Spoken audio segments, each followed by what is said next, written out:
Let's bring in former Navy SEAL Jonathan Gillian. Jonathan, remarkable that Israel killed the leader of Hamas and a top Hezbollah commander within hours of each other. What does this mean for the war going forward? Well, I think it's a message to Iran, because you got to remember, when you talk about Hezbollah, you talk about Hamas, you're talking about Iran, because those are proxy fighters for Iran. It's a message to Iran that Israel is looking tactically at their leadership to knock down any leadership that they can, because you have to remember the way that many of these different groups within the Middle East, the way that they work is their leaders are very important because they micromanage their troops. Their troops aren't trained to the level that United States or Israeli troops are trained to.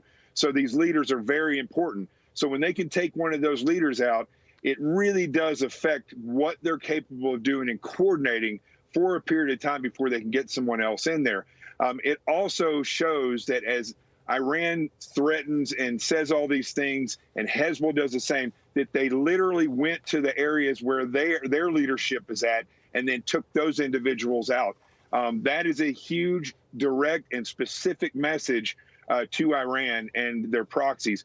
And when you flip it around, what they do is they use terror by just throwing rockets into the cities and killing innocent people. So Israel targets specifically, and sometimes there's collateral damage, but Iran and their proxies always look for that collateral damage. They want to hit civilians so that they can cause panic and fear, and ultimately people to turn against Netanyahu. Jonathan, these last 12 hours, is this the moment that history will look back upon and say, this is when the broad regional conflict really, really erupted? I don't think so. I think this is, right now, we're kind of the way that we were when Iran tried to send all the drones and some planes to go and hit Israel earlier this year.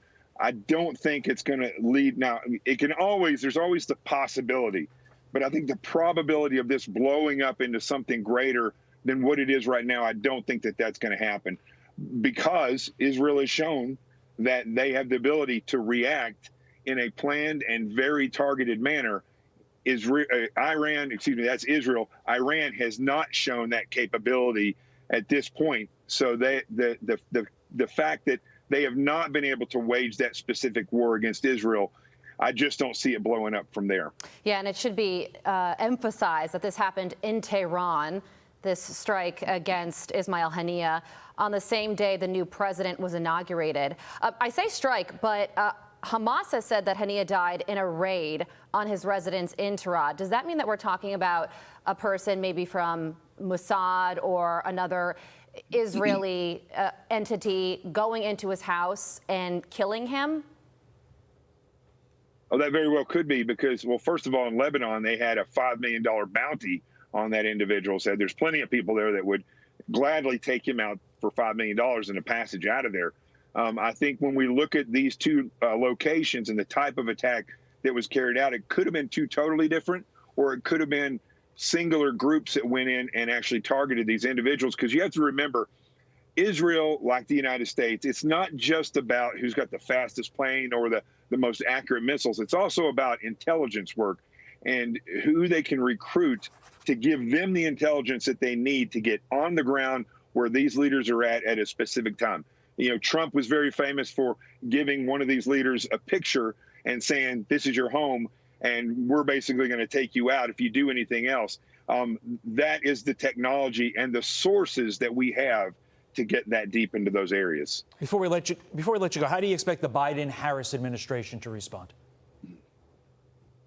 Well, look at Lloyd Austin there. When Lloyd Austin talked a minute ago, that's just remotely a little bit better than Biden when he speaks. I've really never heard Lloyd Austin say anything where he elaborates on something. So I think when Harris, she really, even though she's campaigning as though she's president, she's not.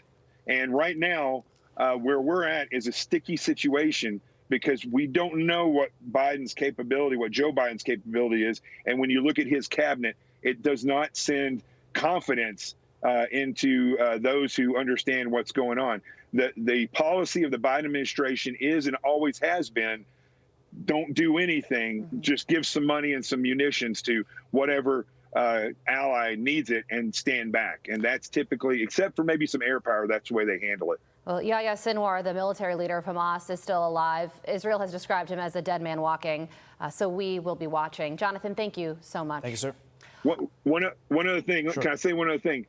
It appears as though in 2024 that assassinations or attempted assassinations are on the rise. And that's not just with over there. You see what happened here with Trump. And this is what world leaders across the board need to watch out for. Yeah. It's a tense and terrifying time.